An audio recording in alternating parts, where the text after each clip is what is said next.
Hello, my dear friends. Welcome to ZenPod once again.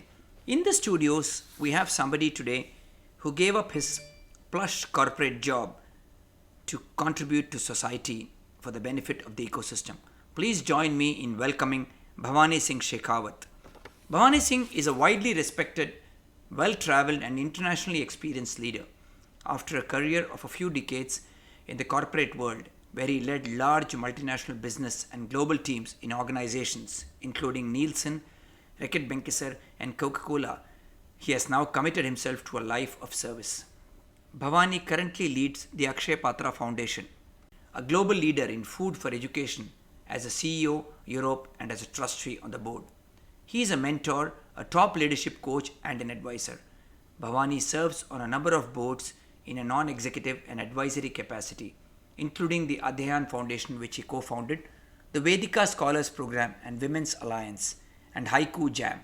A highly sought after speaker and thought leader, Bhavani is a listed member of the London Bureau of Speakers on customer centricity, insight, innovation, and leadership. Bhavani lives in London, UK. Please join me in welcoming Bhavani Singh Shekhawat to ZenPod for a scintillating conversation on how we can make a difference and an impact on the society.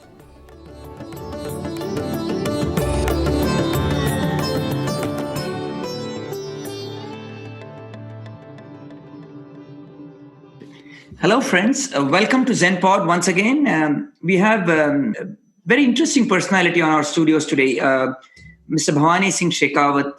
And as I mentioned in my intro to you, he was a very well sought after leader in the corporate field, and then one day decided to move to a very, very impactful arena. We will talk more about it. So, Bhavani, welcome to the studios and thank you very much. Thank you, Venki. Thank you for having me. Thank and you. hello, listeners. Thank you. My trademark question to you: in your scheme of things, Bhavani, what is spirituality? I think spirituality is really coming in the closest possible contact with the very, very best version that you are. Call it the spirit, call it the soul, call it your deepest self. I think spirituality is experiencing that self in the most honest and in the least judgmental manner. And to me, that engagement is an engagement with being spiritual. Wow, it's very, very, very succinctly put. So we will revisit that later on.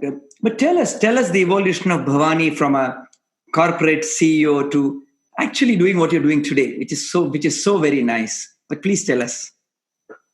I think it might be an evolution. I think evolution is a much better word than progression. It is progression, of course. But Venki, I grew up in a typical middle-class household with very, very strong feudal values. I come from a Rajput family, and a Rajput family that sent most of its families to the Indian Armed Forces. Wow. Whether it was my father served in the Air Force, my grandfather served in the Army.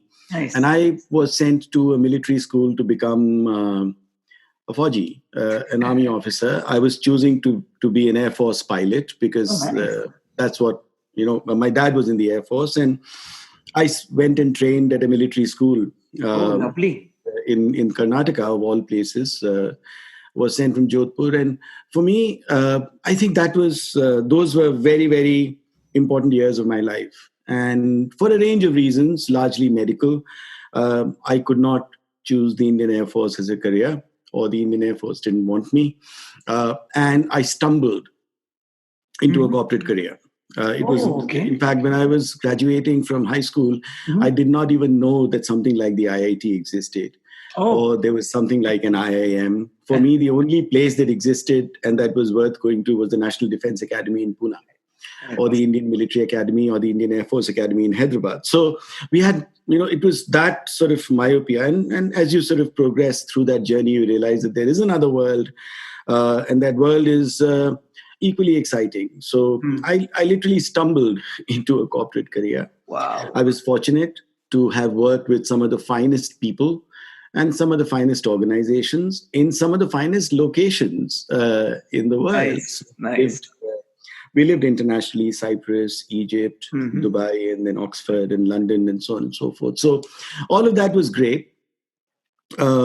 learnt an enormous amount, both in terms of cultural exchanges, but also running complex organization. These were all large multinational organizations. And I was fairly young when I was given, I believe at that point in time, responsibilities that I wasn't ready for. I wasn't even capable of, but someone thought that I was ready to be a chief executive or a CEO, and I didn't even know what it meant, to be honest. But then, yes, and that too in an international setting. So all of that was great. It provided a lot of learning, a lot of experiences, a lot of introspection. I'm blessed, Venki, to have a wonderful family that has always been by my side, very nice. Even though I might have let them down occasionally. But I'm blessed, and I've known my wife for longer than I can remember. We were neighbors and childhood friends, and then we got married. So having been blessed with a family, having been blessed with a fantastic set of people I worked with across countries, geographies, organizations, I felt very fulfilled. Nice. But then that when you have that kind of fulfillment, you ask yourself that question, and I'm probably just thinking, and I'm not saying this thinking is complete, that maybe when you are put into two extreme situations of extreme fulfillment or extreme anxiety, you begin to think, what next? When you are somewhere in the middle of these two, you probably continue with where you are. Very interesting. So I was not in an extreme anxiety situation. I was in an extreme fulfillment situation. And then I said, and then there was this wonderful moment of truth, and I like to talk about it, and I'll share it with you as well, is that one day I was sitting in my office and I was thinking, this is great. You are working with the finest people, working with some of the finest brands. Right. We were designing the London Olympics at that time, and all of those wonderful things were happening. Wow. And when I used to come home, I used to often think, I have this habit of writing a journal. And one day I was thinking about, all this is great. I'm doing this. But often I think of, what would I do when I retire? And what does retirement mean? And of course, in that milieu, you're also talking about early retirement and trying to do something. What's next? But the thought that came to me that morning was, what would I do if I never retire? Wow. So instead of thinking, what would I do when I retire? The question that probably changed my life, not definitely changed my life, I think, was, what would I do today if I never retired? And the inspiration for it came from a very interesting episode. And if you allow me the 1 minute indulgence. Absolutely. These were obviously days before, or smartphones weren't what they are today. So this was 2010, 11, that period. And we were watching, there's a film I like to watch, and I've seen it probably for a larger number of times than I can remember. It's called Sholay. And I was watching Sholay on internet or YouTube or whatever it was. And as you know, that when you finish watching something, YouTube prompts you to look at other things. And I'd finished watching Sholay for the umpteenth time, listening to those songs and mouthing those dialogues, that a little clip of A.K. Hangal, who's a character in Sholay, featured on YouTube. And that was a short interview where A.K. Hangal is much older and he's sitting on a set with full makeup and regalia on. And the interviewer asked him that question, Mr. Hangal, what is it that brings you to these sets? You are frail, you are weak, you obviously are not in the pink of your health, but you make this journey sitting in the... And A.K. Hangal said, you know what? There's only one thing that I think of. I want to die with my boots on. Wow. My body may have retired. Wow. I haven't. And for me, that really, I took that thought to bed. And when I woke up in the morning, that question was staring at me. And the question was, what would I do today if I never retired? And that's when I started thinking about reorienting my life. And now I have this wonderful portfolio life that I truly, truly enjoy. My apologies for this very, very long. No, very beautiful. Very, very inspiring. Very, very inspiring. Beautiful. Beautiful. So then I'm going to straight away jump into your current dream life, if I may call it, or aspirational life. Akshay Patra Foundation. Obviously, a lot of people know about it, global organization. But Bhavani, I want you to share with the listeners some of the details of this huge organization and some of the things that people really don't know. And it's so much good work happening. But some of the things that you believe are not obvious or apparent. Thank you, Venki. Akshay Patra literally means a limitless pot of food. That's what it means in Sanskrit. For those of us who are familiar with the language, it will come naturally. But for a lot of people, it means quite a complex name. So Akshaya means limitless, and Patra is the root of the word pot. Right. That's where the word pot comes from, Patra.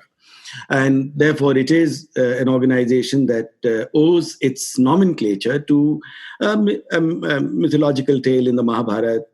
Draupadi was to have fed the Pandavas, and she ran out of food because she had to feed an entourage, and she had no food. She offered the vessel to the skies, and Pat came the reply that this pot of food will only run out once you have eaten. So that pot of food was Akshay Patra. May your vessel never run out of food because you want to do this to serve other people. And that, I think, was the inspiration behind Akshay Patra. Today, Akshay Patra does, I really believe, incredible work. Mm-hmm. We serve close to more than 1.8 million, close to 2 million meals, children every single day. Wow. We've been doing it for a long time. We have a program running in India, and we have a program running in the UK where we feed a large number of homeless children out of school non-term time. And we are progressing some of these initiatives rapidly. But the idea behind Akshay Patra is not just to serve food. We could have served this food anywhere. This is not a food provision organization. Okay. The purpose behind Akshay Patra is to use food as an agent for dramatic social and individual change. Beautiful. So to me, we've never stated it as one of our taglines, but the reason why we get out of bed is that Akshay Patra is an organization that has the capability, the evidence, and the vision to eliminate social inequity in one generation. Wow. And use a plate of food to make that happen. So in Akshay Patra, we now have multiple evidences of a child who was 4 or 5 or 6 or even 7 generations illiterate. And in one generation is training to become an astrophysicist, a scientist. And there are many doctors and choreographers and chefs and name it, and accountants and business people in one generation. So how do we catapult this cycle of poverty? How do we? Otherwise, unfortunately, there is enough evidence, Venki, in the world today that poverty perpetuates, and we band-aid poverty. Yes. And there is enough evidence of it. If you look at the 16 SDGs that the United Nations have, number 1 is still poverty. Correct. Number 2, we're still solving for hunger. Yes. After hundreds of years of multilateral institutions and development, where the global GDP has galloped away, our problems, by and large, remain the same. And to me, that's not a world that I just want to sit passively and enjoy. So to me, it's important that we put in place initiatives, whether it is my work with Akshay Patra or with the other foundations I run, Adhyayan. I'm also involved with a women empowerment and a program called the Vedika Scholars Program for Women, which is essentially designed to make dramatic change at speed, at scale, with urgency, and using innovation as a very, very strong driver of that change. And Akshay Patra, to me, is a fantastic exemplar because it's a food manufacturing NGO, and that in itself is an oxymoron. It's an NGO that works in the manufacturing world. So you have to comply with all of the standards and systems, and perhaps even more of a Kellogg or a Master Foods or an ITC. And you do it to make change in the society. So it's a fantastic combination of wonderful engineering, outstanding management principles, and a very, very purposive way of living. So we often call it amongst ourselves that Akshay Patra is an organization where you have to deploy the mind of a corporate and the heart of service. I think we cook upwards of 600 tons of rice every day and make, I don't know how many tens of millions of chapatis, and do it in a way that each plate of food is hot, freshly prepared, nutritious, and is prepared to a cost economics that is unprecedented in the world. So in less than $15, a child is served meals for an entire school year. Wow. And I don't think there is any program in the world that can claim to do so. So when someone donates $15, a child receives meals for an entire school year. And that's also possible because of the various innovative methods, including fundraising, including deployment of resources that we do in this organization. So very grateful and extremely proud. Brilliant. So would I be okay in saying it all starts with a plate of food? Huh? It all starts with a plate of food, and I think it's not just. To me, food is very interesting. It is the lowest common denominator. Correct. Everyone needs it, Correct. but it's also the highest common factor. Absolutely. It is the one thing that can transform your life. Absolutely. And often it is food, air, and the way we think. Yeah. So if we breathe properly, if we eat properly, there is a good chance that we'll think and do properly, and which will allow us to experience our very own best version of ourselves and be spiritual without having to go to the Himalayas. Lovely, Bhavani. I want to jump a little deeper into this. You're working on a mission to feed 5 million children, and I want the listeners to hold on to their chairs, because 5 million children in India by 2025 and 100,000 meals in the UK. I mean, these are staggering statistics. Please let us in on it. I mean, a lot of people probably aren't even aware that there are so many people actually going hungry. So please let us in on it. Look, amazing paradox we find ourselves in, Venki, that there is enough food in the world for everyone, but not everyone has enough. Really. And that's the paradox. Yeah. And many years ago, one of the corporate leaders I really admire gave me this line, and I use it liberally, is that it's great to be faced with paradoxes, because when you resolve them, you create breakthroughs. So paradoxes shouldn't hold you back. They should empower you to create something that is truly. Only when we resolve a paradox have we made a dramatic breakthrough. And I think I'm grateful for that piece of wisdom. So this is the paradox, that there is enough food in the world, but not enough for everybody. Around the world, we are faced with a situation where millions of people still today are going hungry. And if I add the layer of poor nutrition, then that's multiples of millions. Yeah. Sometimes in our quest for solving for hunger, we have created a nutrition problem. Oh, okay. So and this is very facetious of me, I do realize it, but half the world is hungry and the other half is malnourished. Oh my God. So they're either obese, or so they may not be hungry, but they are completely malnourished. They're not necessarily nourished with nutrition. So that this is a global problem. It's not just a third world problem. Yeah. There is, and increasingly the third world and the first world, these are constructs of perhaps geography and maybe a little bit of economics, but they are not human constructs. There is enough of the third world in the first world, and there is enough of the first world in the third world. So the problem of hunger, and hunger as a driver of poverty, is a universal and perhaps a global problem. The number, with the exception of maybe a few countries in the Scandinavia and perhaps parts of Switzerland, we have this problem everywhere. We have this problem in Italy. We have this problem in France. We certainly have this problem in Southeast Asia and some of the largest G7 countries in the world. And at Akshaya Patra, we know we have a program in India, which we are running with speed and at scale. So although it's another interesting conundrum that Akshaya Patra is the world's largest organization of its kind, but operates in only one country and has under 2% market share. Oh my goodness. So an organization with under 2% market share in one country is the largest program of its kind in the world. And that in itself tells you how fragmented and how deep the problem is. My goodness. And that's the reason why when we say we want to feed 5 million children by 2025 in India and get up to a very large number of meals in the UK in our near-term horizon, we are not necessarily looking at something which brings in monumental change. It's still chipping away at a problem that is way bigger. Oh my God. Than what we realize it to be, or let alone perceive it to be. Oh my goodness. I've been reading up a little bit, and one of the things I really liked among a lot of the stuff you do is your Beat the Hunger program. You want to tell us a little bit about this initiative? So, Beat the Hunger program is a program that we launched in the UK because we realized two things. One is that hunger is prevalent here in worse ways than what we may have experienced in some other parts of the world. In other words, the relative disparity between someone who is suffering from hunger and someone who isn't is quite severe. In other words, polarization is quite severe.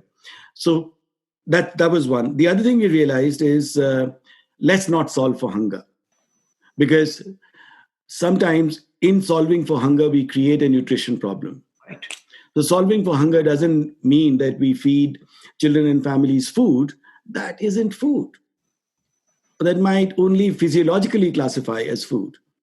In other words, we need to make sure that we provide enough nutrition. And it's fascinating that when we look at nutrition or hunger through our lenses of development, we look at nutrition as purely something that happens neonatal or prenatal, and we believe if the child is not stunted or wasted, right, everything else will just fall in place. So our nutrition initiatives around the world largely are focused around eliminating or reducing stunting and wasting under the age of 3, largely. For me, the realization was that you may be born well, so you're not stunted or wasted, but by the time you're 14, you are seriously malnourished. My God. Even though some of the indicators of body mass or whatever we use seem to indicate otherwise. Yeah. And that's the reason why we said, let's beat this hunger. Okay. Let's beat hunger in a way that goes beyond beating hunger.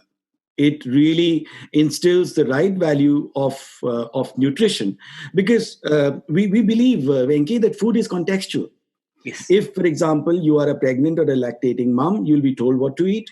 If you are training to be an athlete, you'll be told what to eat. If you are recovering from an illness, you'll be told what to eat. If you're an aging senior, you'll be told what to eat. Food in our science and our systems, whether it's Ayurveda or whether it's any of the natural systems, was always serving a context. And we have forgotten the context. For us, a child in a classroom is a context. What kind of food a child would need in that context? We know that it should be low on testosterone, low on bile, low on estrogen, high on oxygenation. It should allow the brain to think a little bit better. It doesn't mean that that food needs to be eaten all the time. Correct. But if you're in that context, what food should you be eating? Very nice. Should you be eating sausages and mash? Should you be eating food that is deep fried? Because it'll put you to sleep. And for me, the work that I was doing with Adhyayan also made me realize that you could create the best infrastructure in a school. You could put ergonomic furniture, paint walls orange, put cushions on all chairs, train the teachers, bring in the best technology in the classroom. Right. But the child is falling asleep. Because if infrastructure or money would have created the best educational outcomes, the best funded schools would produce the happiest and healthiest children. And we just have to look, around us to realize that correlation doesn't exist. So what truly empowers the mind is what you put into the body in that context. Beautiful. And if we serve that context well via food, even with inadequate infrastructure, the child will learn better. Right. And for me, that was a deep, deep insight. Yeah. And that truly is the focus of Akshaya Patra in beating hunger rightfully in the right context. Not just putting food in a plate or on a table. Interesting. Very nice, Bhavani. A little while back, you spoke about, the logistics or the enormity of what you guys do, right? 600 tons of rice, a few million chapatis a day. And you are a global organization with your leadership. You're working on such an impactful initiative of feeding millions. Obviously, considering that it is food, it comes with a very high risk ratio. So as an organization and as a leader, how do you minimize or in some cases even mitigate the risks? Well, we have a fantastic team. beginning with the team. We have fantastic team. We have outstanding leadership. Sridhar Venkat, who runs our India program, and what they bring in, what the team brings in, is the science along with the passion to do things right. So use ISO systems. Our kitchens deploy the finest technologies that we can deploy today, and our partnerships with, whether it is Accenture, whether it is with Cisco, or whether it is with large organizations that want to really use technology as a force for good, and consulting, whether it's so we are blessed to have amazing partnerships which allow us to introduce blockchain in our supply chain systems, artificial intelligence. We use advanced engineering. We use ISO. We also comply with the standards around auditing, financial systems. Akshaya Patra is fortunate to also receive the award for a great place to work. Oh, lovely. 3 years in a row. So all of these things that make for a good organization are foundational to Akshaya Patra. So the fact that we do charitable work is the reason for our existence. The method still complies with beating with some of the best that we have in the world, and we aspire to beat those benchmarks. Whether it is how we account for monies, or whether we how oil our machinery, whether we introduce Kaizen, good manufacturing practices, ISO standards, energy management, waste management, supply chain optimization, procurement systems, forecasting demand, all of that is a method that empowers us and really propels us to do as best as we possibly can. Beautiful. And while we all know elephants can dance, please tell us, how do you guys, being so big, manage to be agile and flexible in your operations? Obviously, it is more than just technology. And I wish, Venki, there was a secret. I wish there was a secret sauce. I wish there was this recipe that I could hide behind and patent and create some nice mythological stories around. But I think there are a couple of things, I must admit. One is that the organization has a very strong spiritual core. We are not. The spiritual core is really not to do with, it's really nothing to do with religion. Correct. It's to do with why we exist as human beings, and why should we really bring our very best as an interface to the world. And that is easier said than done. Yes. Right? Particularly in today's world, where we are seeing all forms of struggle with purpose and reason and existence. So that's one. I think for us that is very, very important, to be utmost honest, utmost committed, and utmost disciplined. Right. The other thing is, and to me that is fascinating, because in my corporate life, I really struggled with it. We often said this, and my brief to the HR team was always this, but we really found it very difficult to deploy it. And that was, how do we hire for attitude and train for skill? The world does it the other way around. Yes. It hires for skill and then tries to give people a purpose. It doesn't work. Right? So you are hired because you can run an ERP program. You're hired because you have a particular degree. Yeah. You're hired because you've done the same job before. Correct. You're hired with the myopia of years of experience, whether it is the same thing repeated 20 years ad nauseum, right? So the world actually hires for skill and then struggles to embellish that skill with the attitude that is required for the organization, what we call organization culture. Correct. I think at Akshaya Patra, without really over-engineering it, and perhaps because we are very frugal, perhaps because we don't have the resources, we simply hire for attitude. Beautiful. Is your heart in the right place? Yeah. And then we say, okay, what skills can we give you? And of course, some skills we can't. If you don't know how to operate computers, you can probably teach them how to operate computers. But if you don't have coding skills, we're not going to put you into something that requires coding. But we do have people in the organization who were trained to be doctors. Oh, wow. And are running engineering operations. Wow. So my general manager for operations in the United Kingdom, who's charged with delivering hundreds of thousands of meals, is a trained doctor. How interesting. And the work he does is to do with sound engineering. Wow. Wow. I applaud him actually. I respect him for it. Right. So I think that is truly, I don't know whether it's a secret sauce, but it fascinates me. I enjoy it very much. That sometimes, if you've trained yourselves with a skill, I'm not entirely sure when we decided to train ourselves with that skill, whether we were fully equipped to really align ourselves with that skill, or the skill was just an accident, or just a way of being in a country like India, particularly where everyone wants to be successful, and success means getting a degree ahead of the others, and so on and so forth. So I think that these are the two things. One is that we are very, very purposive, and secondly, our team is really focused on attitude. And then, of course, you have to do it. We are doing, like I said, we are an engineering or manufacturing NGO. Sure. So you just can't turn around and say, oh, so sorry, this will happen. No, you require skills as well. But it's an interesting combination of the two. Yeah, awesome. Okay, I now want to get to the personal side of Bhavani a little bit.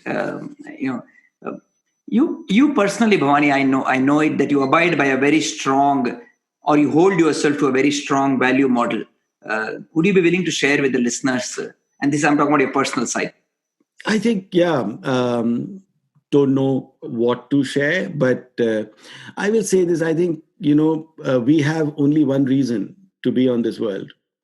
We are all born geniuses. It's very hard to be a human being, and I'm talking biology, not philosophy. Okay. It's or physiology. It takes a lot of effort to be a human being, and once we are a human being, then why do we struggle with human becoming? Why do we have to become a CEO? Why do we have to become a doctor or an engineer? How about being? And to be requires you to really, really explore what your genius is. And then your activities lead towards finding an interface for that genius. So the purpose of human life to me, which is a very strong value system that I hold, is to believe that you're born with phenomenal capabilities, but your purpose is to really find an interface to execute those capabilities. Wow. So that you can face up to the big questions whilst you are engaging with that interface. Because I think the big questions that we have in life can only be deferred. They can never be denied. Correct. One day we will be asked that question. Absolutely. As to why did you lead your life the way you did? And then do we have time and ability on our side, or we don't? So I think those few bits are really anchors in my value system, Venki. Awesome. And I'm not entirely sure whether they're right or wrong. It's just that they are very important to me. Awesome. And do you ask yourself that question, if not every morning, at least once a week or once a month? Or is it now natural to you? Does it come? Cliched as it might be, I think it's now the way of reading for me. Life. That, we talk about honesty, we talk about integrity. We talk about purpose. Correct. And they're not really pursuits to me, they're outcomes. Right. So therefore, what is the pursuit? The pursuit is to really engage with those thoughts and believe that if you were to engage with life in this manner, everything else will fall in place. Beautiful. Regardless of how you want it to fall in place, the outcome is something that you will enjoy. It'll either enlighten you, empower you, educate you, make you feel happy, or all of the above. Right? So the outcome is less material, is less contextual, even less important. What truly is, has your pursuit been honest, diligent, and full of life's exciting challenges? Awesome. I think if you start ring fencing the pursuit, your outcomes will be suboptimal. Yeah. Right. So I'd rather not ring fence the outcomes or the pursuits. I would simply say, this is like breath. You want to breathe well, right? And let the body then use the oxygen in the best possible way. Yeah, beautiful. You speak about a word, and you already spoken about it several times in our podcast. That's something I learned. I've never used that word, but I learned it, and I'm going to start using it. And I'm now going to ask you about it. Purposive focus, and I like it. And I looked up and I said, "My God, this is deep." So share with us And I've learned it the first time when I read up on you, Bhavani. So if I use it anywhere, I will give you credit for it. So, Thank you, Venki. You're just being kind and generous. no, really, I mean it. I mean it. I think what is purposive focus. I think purposive focus is really this ultimate sense of honesty with yourselves. Okay. To me, if we look at ourselves in the mirror, and I don't mean the proverbial physiology of the image in the mirror, but if you look at ourselves in the mirror and we come up with zero judgment, zero guilt, and zero regret, that activity is worth engaging in.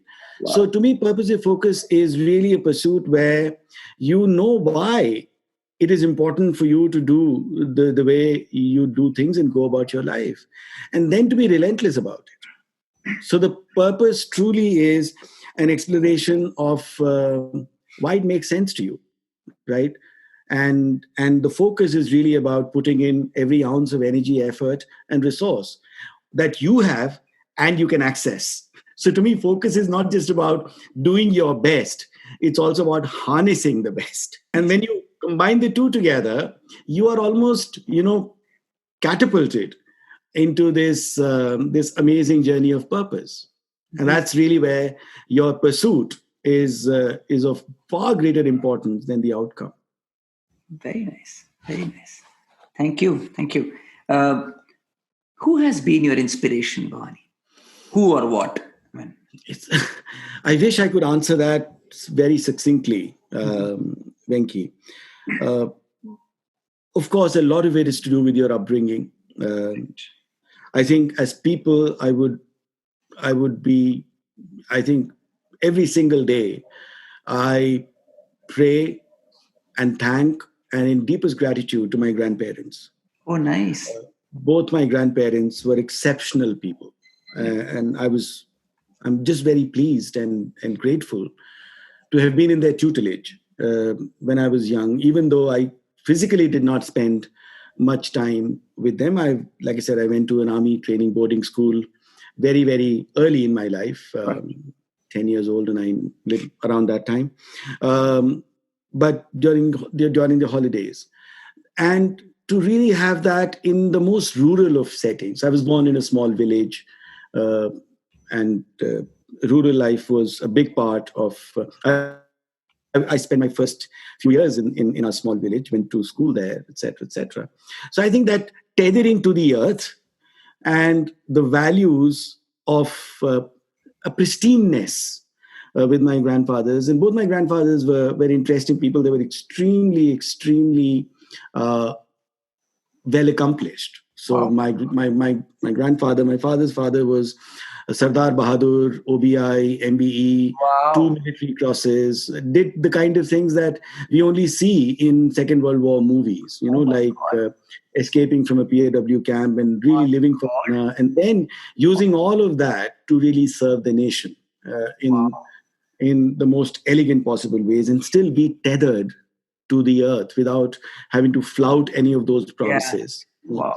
He would donate the income he got because of his complete valor medals to a Goshala and literally tell me that what we have is a gift which we must go back, which must go back to the people who help us enjoy those gifts. So I think those values were very, so these two things, I think, and of course, my teachers. I was really, really privileged to have some of the finest teachers that anyone could have. These were people who left a very, very strong impression on me, whether it was my high school days, whether it was my military school days, or whether it was my university professors. So I think a combination of family, my grandparents, and of course my parents, goes without saying, my immediate family, extended family, and fortunately, the most amazing colleagues. I was very, very fortunate to work in organizations that were truly multicultural. At one point in time, when we were in the Middle East, we had people, I think, in the office from about 30 nationalities. Right. And you would know what I mean. So on the 14th of August, we would celebrate Pakistan independence. And 15th of August, we'd celebrate Indian Independence Day. We would celebrate.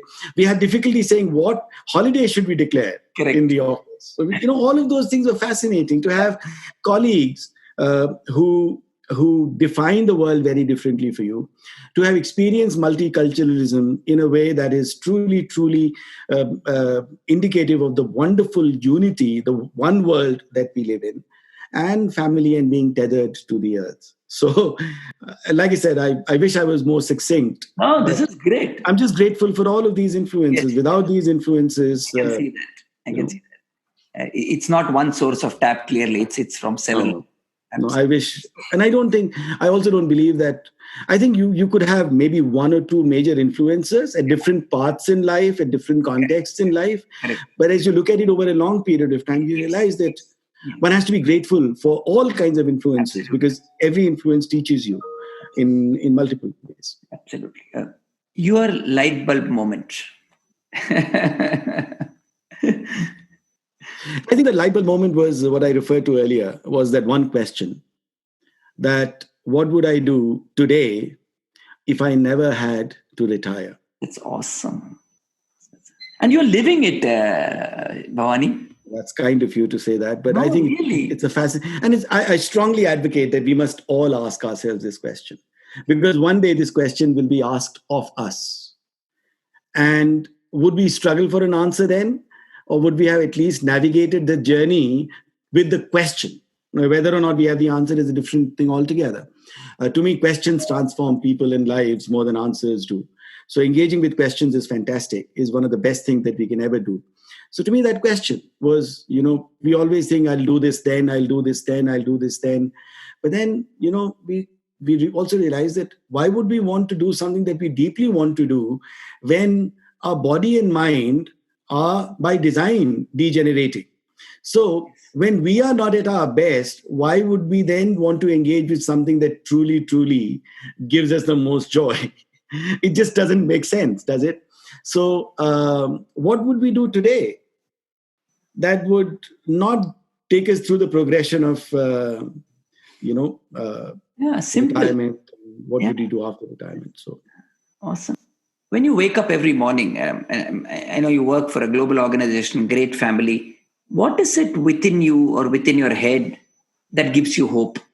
So for me, my morning meditation is very morning glasses of water, meditation, that little routine of doing a few Surya Namaskars, being grateful, prayer of gratitude, just do a little bit of physical gratitude as well as mental gratitude. And so that's my inspiration and sets me up. Beautiful. Gives me hope. Beautiful. Organizations, it's really nice. And people on a personal level as well, leaders, Bhavani, and you've been a leader at various levels, globally, regionally, are actually facing challenges today. Really due to this unfortunate pandemic that's hit everybody across. What would be your advice or message to them in these times? And we all know or aware that this is going to continue for some more time. But typically, what would your advice be to? It's very hard to give advice, Venki, and I don't think I'm in any position to advise. Mm-hmm. But I can probably suggest or pontificate. So a mix of the two. And I think what's really important is for us to stay away from clutter. Okay. And to me, the clutter is of three kinds. There is physical clutter, which we all know. Yes. There is emotional clutter. There is digital clutter. Yes. And there is probably spiritual clutter as well. So the pandemic should be seen as an opportunity for us to declutter, because very soon clutter becomes garbage and garbage leads to toxicity. Yeah. Declutter. And I think the reason why probably we have the pandemic is because of the clutter that we have pursued. Yeah. Whether we wanted to have a few things too quickly, where it came from, how it traveled, all of that notwithstanding, I think pandemics or problems are a signal to us that we aren't doing right by the world, in the world, and for the world. So therefore, let's all declutter. Yeah, seriously, let's start with that. And I want to flip this question over. The best piece of advice somebody has given you. The best piece of advice somebody has given me is really find a way to smile in the most adverse situations. And if you cannot smile outwardly, can you at least smile inwardly? Beautiful. Very sensible. Whoever told you that? Seriously, man. Seriously, we forget to do it so many times.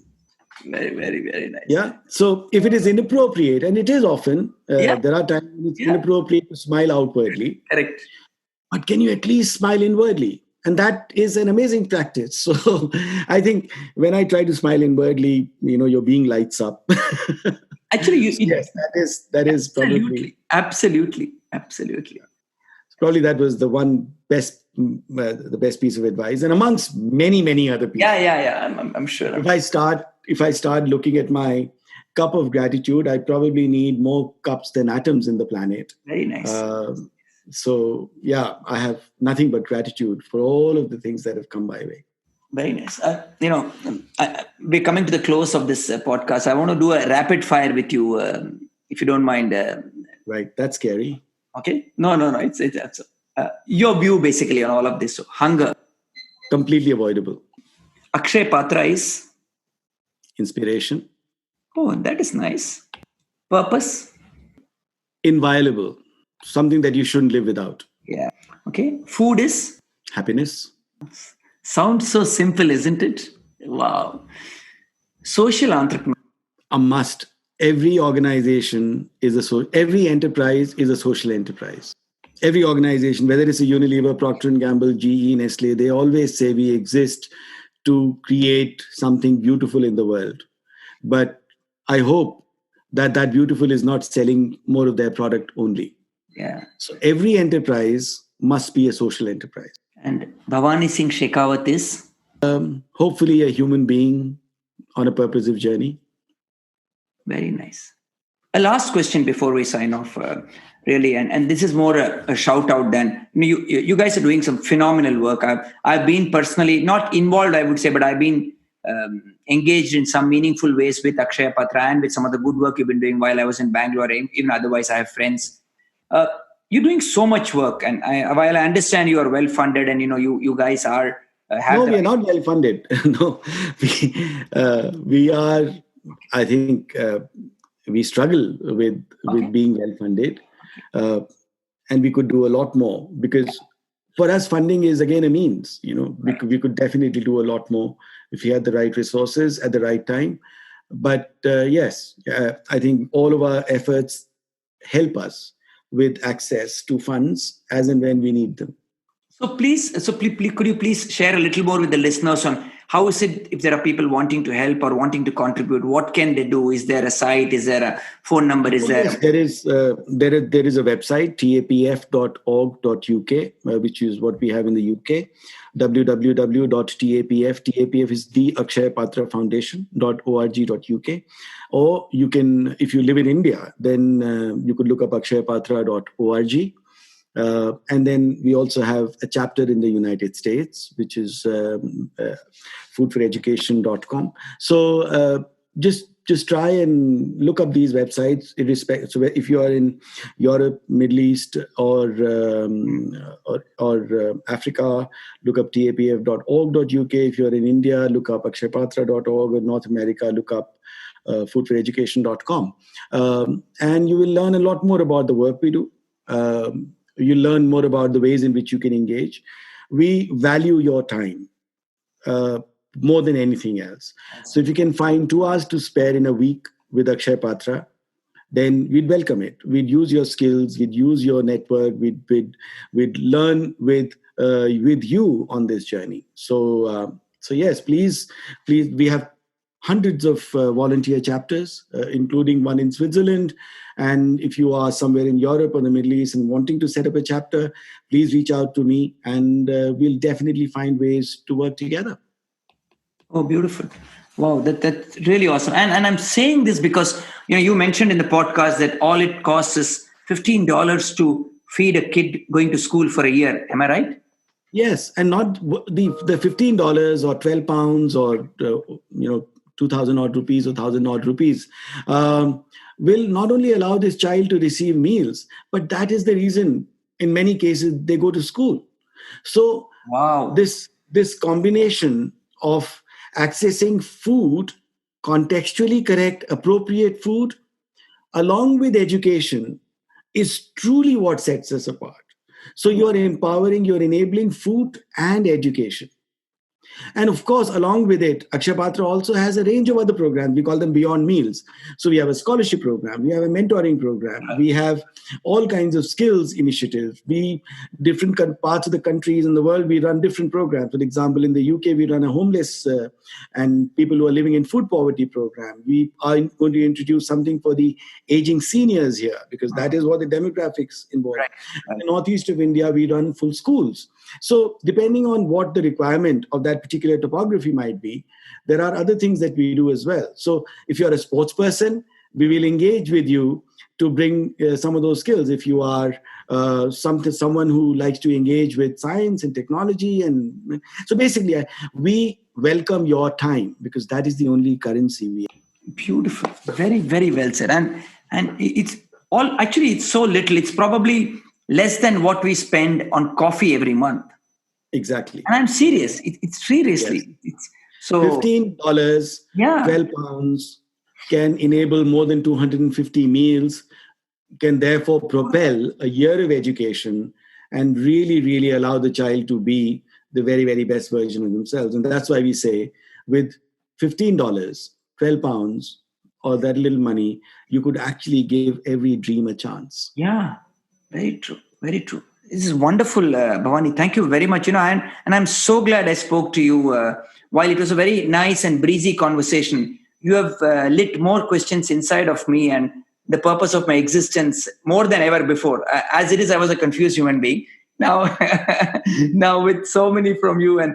But seriously, I think we all need to really see. And if there are organizations like you who have done it, have set up the platform, all we need to do is probably keep it running to make sure that millions of kids go to school and come out as better human beings and we live in a better world. I think we owe that, like your grandfather said, we really owe it to the society. Thank you. Thank you for coming. Venki. Thank you for your kindness. Thank you for your very, very generous questions. And thank you for the opportunity. And really appreciate the time that all the listeners have put in to listen to this blabber. Much appreciated, deeply grateful. Thank you. Thank you. Thank you very much.